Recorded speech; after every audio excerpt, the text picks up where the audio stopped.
Good morning mga bossing. Good morning ka White Angel 1111. Sana'y nasa mabuti kang kalagayan. Water sign, Cancer, Scorpio, Pisces. Good morning sa iyo. Ang reading na ito ay para sa September 3 hanggang 9, weekly reading. Hindi lahat ay makaka-resonate sa reading na ito, kunin lamang ang mga positive na para sa iyo. At kung makaresonate ka, mag-comment down ka sa baba. At kung hindi ka pa nakakapag-subscribe sa aking channel, please subscribe. Good morning, water sign. Ito ang reading mo, water sign.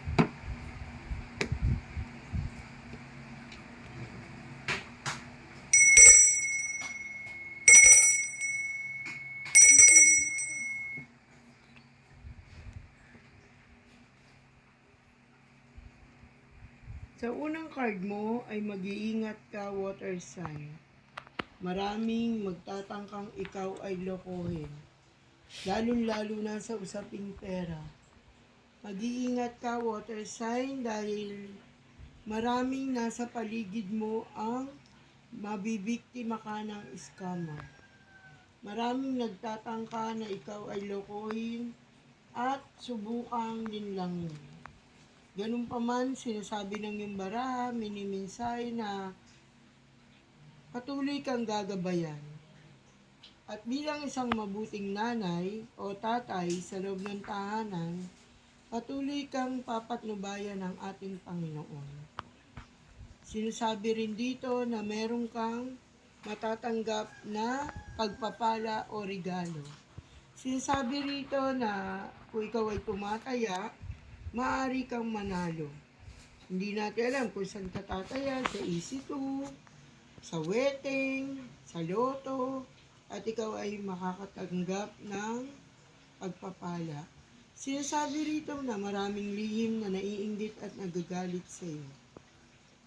Sinasabi rito, water sign, nagpinapatnubayan ka ng ating mahal na Inang Birhen. Sinasabing ingatan mo ang iyong kalusugan.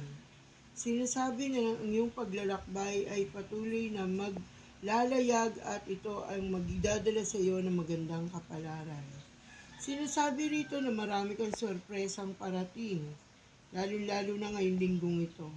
Sinasabi na kung ikaw ay may bagong pagsasama pa lang ng inyong mag-asawa, ay mabibiyayaan ka na ng anak, ng baby. Congratulations. At sinasabi rin dito na marami mang dumating sa iyong kalungkutan ay mapapalitan na ito ng kaligayahan.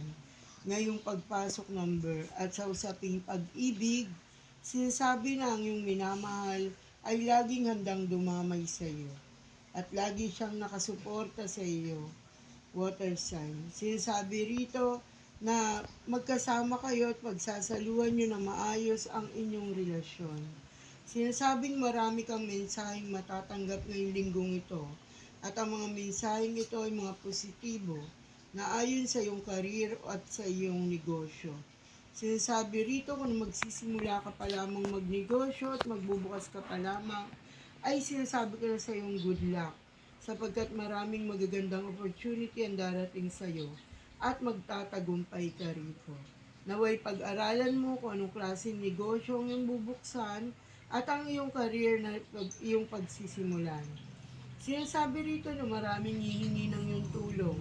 Maraming lalapit sa iyo upang ikaw ay hinga nila ng pabor. Sinasabi rin dito na huwag kang malulungkot at huwag kang madidisperado. Water sign. Sinasabi na ikaw ay malapit sa Panginoong Hesus, kung kaya't huwag kang malungkot at mawala ng pag-asa. At ito na ang simula ng iyong magandang buhay. At ito na ang simula ng iyong pagtatagumpay. Sinasabi na kung ikaw ay may bahay na pinagagawa, ito ay matatapos na. At kung ikaw ay nagbabalak bumili ng bahay, mapalad ka at magkakaroon ito ng katuparan. Sinasabi sa iyo, water sign, na malapit na ang magandang kapalarang darating para sa iyo. Ang matagal mo nang pinapanalangin na dinudulog sa Diyos Ama ay may pagkakaloob na sa iyo. Maraming kaibigan ang siyang lumalapit at nagbibigay ng mga toxic sa iyo. At sila nagiging dahilan ng iyong hindi magandang kapalaran. Kung kaya't maaari mo silang layuan upang ikaw ay magpatuloy ng magtagumpay at hindi na makapitan ng anumang kamalasan. Sinasabi rin dito, ngayon linggong ito ay marami kang pagpapalang makukuha water sign sapagkat ikaw ay masipag na tao. Bye-bye water sign, naway nagustuhan mo ang aking reading na ito at kung makaresonate ka ay mag-comment down ka sa baba at kung di ka pa nakapag-subscribe, please subscribe my channel. Bye-bye! Bye-bye.